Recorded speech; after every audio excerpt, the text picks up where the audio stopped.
देश में एक और जहां लोकसभा चुनाव 2024 का डंका कोने कोने में बज रहा है, तो वहीं दूसरी ओर हाल ही में 7 राज्यों में हुए उपचुनावों को लोकसभा चुनाव 2024 का सेमीफाइनल भी समझा जा रहा था, जिसमें एक और बीजेपी तो दूसरी ओर पूरा विपक्षी गठबंधन इसे अपनी अपनी पार्टी का लिटमस टेस्ट भी समझ रहे थे। आपको बता दें कि इन पूरे उपचुनावों में सबकी निगाहें टिकी थी यूपी के घोसी वाली सीट पर।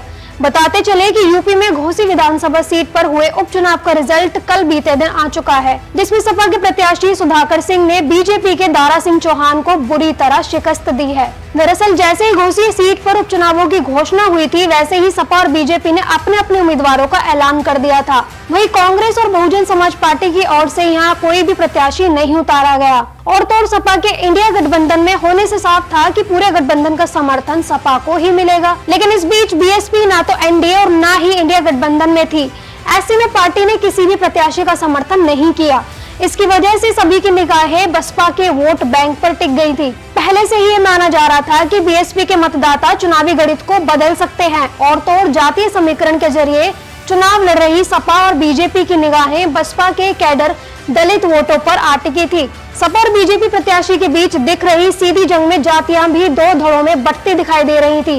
एकमात्र बसपा का कैडर वोट कहे जाने वाले दलित मतदाताओं का रुझान बहुत कुछ तय करेगा, इस बात के संकेत भी मिले। इस उपचुनाव में बसपा का प्रत्याशी नहीं होने से माना जा रहा था कि उसका वोटर जिधर जाएगा उसका पलड़ा उतना ही भारी होगा। बताते चले कि इस उपचुनाव में मतदान से पहले बसपा ने बड़ा सियासी दांव चल दिया था कि बसपा या तो घर बैठेंगे और अगर बूथ जाएंगे तो नोटा ही दबा कर आएंगे। इसके बाद से यह तय हो गया था कि घोसी उपचुनाव में भले ही मुकाबला सपा और बीजेपी के बीच में है, लेकिन बसपा का वोटर इस चुनाव का गेम चेंजर होने वाला है। बताते चले कि पिछले चुनाव की स्थिति यही बयान कर रही थी। बीते 3 चुनाव के परिणाम भी इसी और इशारा कर रहे थे। अब आपको बता दें कि 2017 में बसपा प्रत्याशी अब्बास अंसारी को 81,295 मत मिले थे, जबकि 2019 के उपचुनाव में बसपा के अब्दुल कय्यम अंसारी को 50,775 वोट मिले थे। तो दूसरी ओर 2022 में सपा प्रत्याशी वसीम इकबाल को 54,248 वोट मिले थे।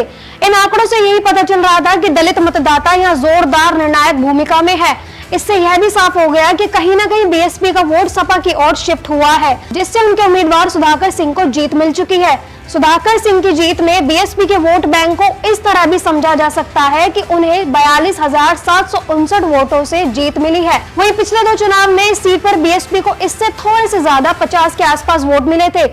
इससे यह पता चलता है कि सपा की जीत में बीएसपी के वोट बैंक का काफी अहम योगदान रहा है, जिसके बाद अब कयास लगाए जा रहे हैं कि मायावती कहीं 2024 से पहले अंदर खाने अपने भतीजे का तो सपोर्ट नहीं कर रही है। आपकी इस खबर पर क्या राय है, हमें कमेंट करके जरूर बताएं। ऐसी तमाम खबरों के लिए हमारे सभी सोशल मीडिया प्लेटफॉर्म्स को फॉलो करें।